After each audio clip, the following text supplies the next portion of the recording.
अपने तबस्सुम टॉकीज को जरूर कीजिए सब्सक्राइब और बेल आइकन दबाना ना भूलिएगा। आदाब, नमस्कार, सत श्री अकाल। दोस्तों, मैं हूं होशांग गोविल, आपकी अपनी तबस्सुम जी का बेटा, और आप देख रहे हैं तबस्सुम टॉकीज।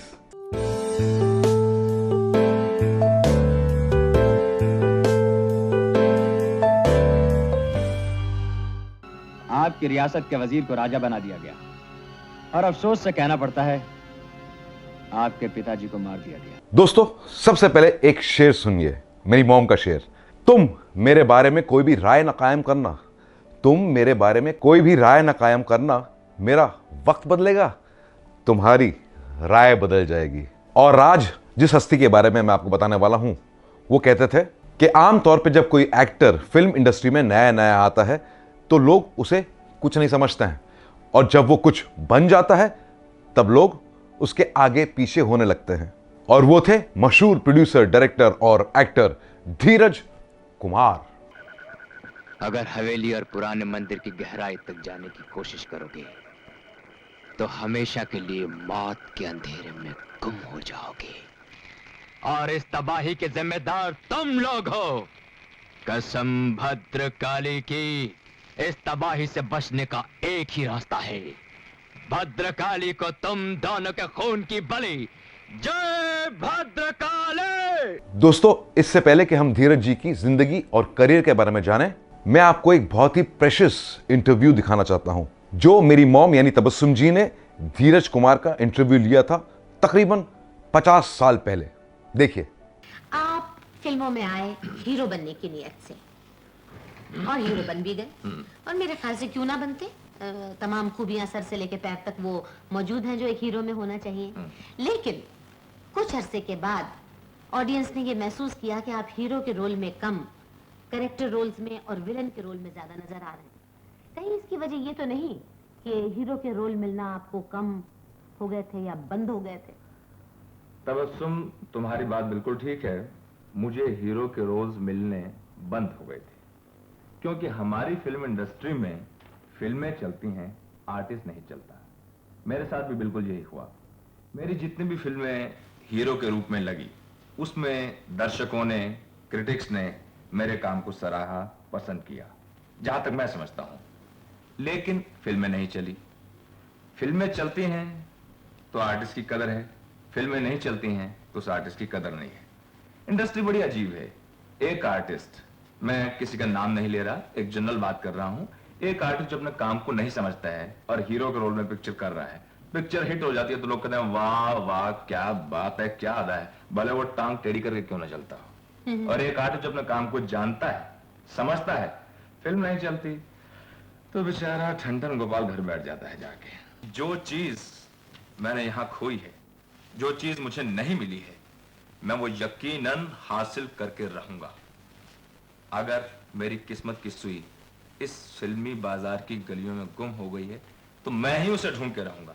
मैं ऊपर वाले का, भगवान का, अल्लाह का शुक्रगुजार हूं कि आज मैं एक मुकाम पे हूं, लेकिन मुझे वो मुकाम नहीं मिला जो मिलना चाहिए था। तो देखा आपने, धीरज जी ने कितनी अच्छी अच्छी बातें की। अब बात करते हैं धीरज जी की पर्सनल और प्रोफेशनल लाइफ के बारे में। 1 अक्टूबर 1944 में पैदा हुए थे धीरज जी पंजाब में, एक पंजाबी परिवार में। उनके पिता का नाम था भगवान दास कोचर, धीरज जी की मां का नाम था लीलावती कोचर, और धीरज जी का असली और पूरा नाम है पुरुषोत्तम कोचर। धीरज जी ने अपनी स्कूलिंग की पंजाब में और बाद में पंजाब यूनिवर्सिटी से बीए किया। कॉलेज में वो प्लेस में बढ़ चढ़कर हिस्सा लिया करते थे, और उसके बाद उन्होंने FTII यानी film and television institute of India को ज्वाइन कर लिया, जो पूना में है। दोस्तों, 1965 में यूनाइटेड प्रोड्यूसर्स और फिल्म फेयर ने मिलकर एक टैलेंट कॉन्टेस्ट ऑर्गेनाइज किया था। उसमें धीरज जी ने भी हिस्सा लिया था, और वो 3 फाइनलिस्ट में से एक थे राजेश खन्ना, दूसरे थे सुभाष घाई, और तीसरे थे धीरज कुमार। लेकिन अफसोस, वो कॉन्टेस्ट जीता राजेश खन्ना जी ने। धीरज जी फाइनलिस्ट तो नहीं बने, लेकिन इस कॉन्टेस्ट से उन्हें बहुत कुछ सीखने को मिला। उन्हें फिल्में तो नहीं मिली, लेकिन उन्हें काफी एड्स की ऑफर आनी शुरू हो गई। एड्स करने के बाद उन्हें बहुत एक्सपोजर मिला और उन्हें फिल्मों की ऑफर आनी शुरू हो गई। 1970 में उन्हें अपनी पहली फिल्म मिली। फिल्म छोटी थी, लेकिन धीरज जी का रोल मेन लीड का था। फिल्म का नाम था रातों का राजा, जो आई थी 1970 में। हाँ दीदी, मैं भी इनकी तरह एक बेसहारा और अनाथ था। गंदी गलियां और गटर मेरे घर थे। मुझे कभी माँ की ममता नहीं मिली, पिता का प्यार नहीं मिला, किसी बहन ने मुझे राखी नहीं बांधी। जो इतना भी नहीं समझे सनम, तो फिर तुमसे खुदा समझे। इस फिल्म में धीरज जी ने अपना असली नाम बदलकर यानी पुरुषोत्तम कोचर बदलकर धीरज कुमार रख लिया। यह फिल्म ठीक ठाक चली और इसी साल यानी 1970 में धीरज जी को एक फिल्म और मिली। फिल्म में दो हीरो थे, एक थे परमिंदर और दूसरे थे धीरज कुमार। हीरोइन थी अंजना मुमताज। फिल्म का नाम था दीदार, जो आई थी 1970 में। क्या कह रहे हैं?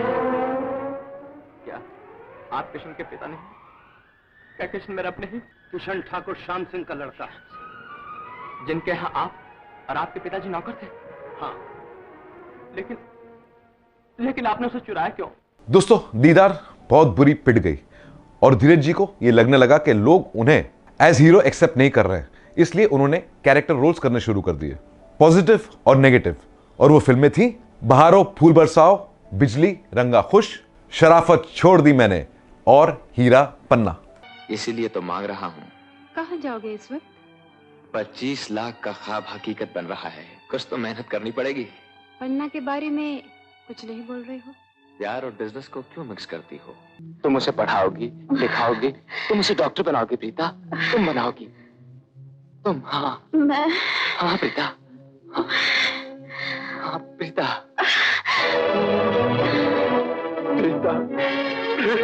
दोस्तों, धीरज जी ने अपने फिल्मी करियर में बेशुमार फिल्मों में काम किया और वो भी बड़ी बड़ी फिल्में, जैसे रोटी कपड़ा और मकान, उधार का सिंदूर, शिरडी के साईं बाबा, क्रांति, सरगम और फिल्म स्वामी का गाना लोगों को आज तक याद है, जो धीरज जी पे पिक्चराइज हुआ था, का करू सजनी आए ना बालम। दोस्तों, हिंदी फिल्मों के साथ साथ धीरज जी ने कई पंजाबी फिल्मों में काम किया और उनकी पहली पंजाबी फिल्म का नाम था दाज, जो आई थी 1976 में। लाजो, एक ना एक दिन तो शहर जाना ही सी। घर वाले नाल तेरी गल करन हंसते। दोस्तों, ये फिल्म सुपर हिट रही और इसके बाद धीरज जी पंजाबी फिल्मों के सुपरस्टार बन गए और लगभग 15 से 20 फिल्मों में काम किया। दोस्तों, धीरज जी हिंदी फिल्मों में काम तो कर रहे थे, लेकिन उन्हें वो मकाम नहीं मिल रहा था जो वो चाहते थे। चुनांचे 1985 में वो आखिरी बार फिल्मी पर्दे पर नजर आए। फिल्म का नाम था करम युद्ध, जो आई थी 1985 में। वह मुझे फांसी के तख्ते तक नहीं पहुंचा सकते। मेरी मौत तो मेरे आदमियों के हाथों होगी।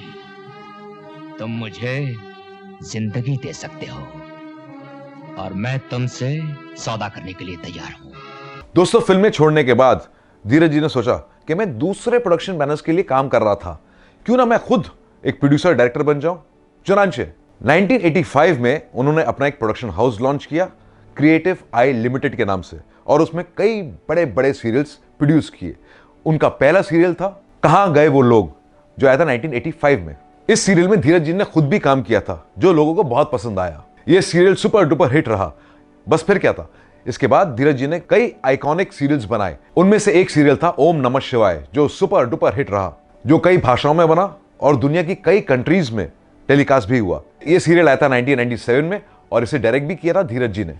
इस सीरियल के बाद धीरज जी ने कई सोशल और माइथोलॉजिकल सीरियल्स बनाए, जैसे जब तब व्रत, श्री गणेश, ओम नमो नारायण और घर की लक्ष्मी बेटियां। दोस्तों, अपने करियर के दौरान धीरज जी ने शादी कर ली थी, लव मैरिज। उनकी बीवी पारसी हैं, उनका नाम है जूबी गोदरेज और शादी के बाद वो हो गई जूबी कोचर। उनका एक ही बेटा है और बेटे का नाम है आशुतोष। दोस्तों, धीरज जी काम के प्रति बहुत डेडिकेटेड थे और बहुत मेहनत करते थे और 2019 में धीरज जी ने वेब सीरीज भी बनाई और उसका नाम था इश्क आजकल। धीरज जी का करियर बहुत अच्छा चल रहा था। वो कहते थे कि मैं एक छोटा सा एक्टर था, लेकिन बाद में अपनी मेहनत से मैं मशहूर प्रोड्यूसर, डायरेक्टर और राइटर बन गया। इसलिए कभी भी किसी को छोटा नहीं समझना चाहिए। कब एक जर्रा आफताब बन जाए, कोई नहीं कह सकता। दोस्तों, धीरज जी ने कई माइथोलॉजिकल सीरियल्स बनाए और ऊपर वाले की उन पे बहुत कृपा रही, लेकिन होनी को कौन टाल सकता है। अचानक वो बीमार हो गए, उन्हें निमोनिया हो गया और 15 जुलाई 2025 में वो इस दुनिया को छोड़कर चले गए। धीरज जी तो चले गए, लेकिन उनके ज़बरदस्त सीरियल्स की वजह से वो हमेशा याद रहेंगे। तो दोस्तों, ऐसी बातें भी मैं आपके साथ शेयर करता रहूँगा। आप देखते रहिए तबस्सुम टॉकीज, करते रहिए लाइक, शेयर और सब्सक्राइब।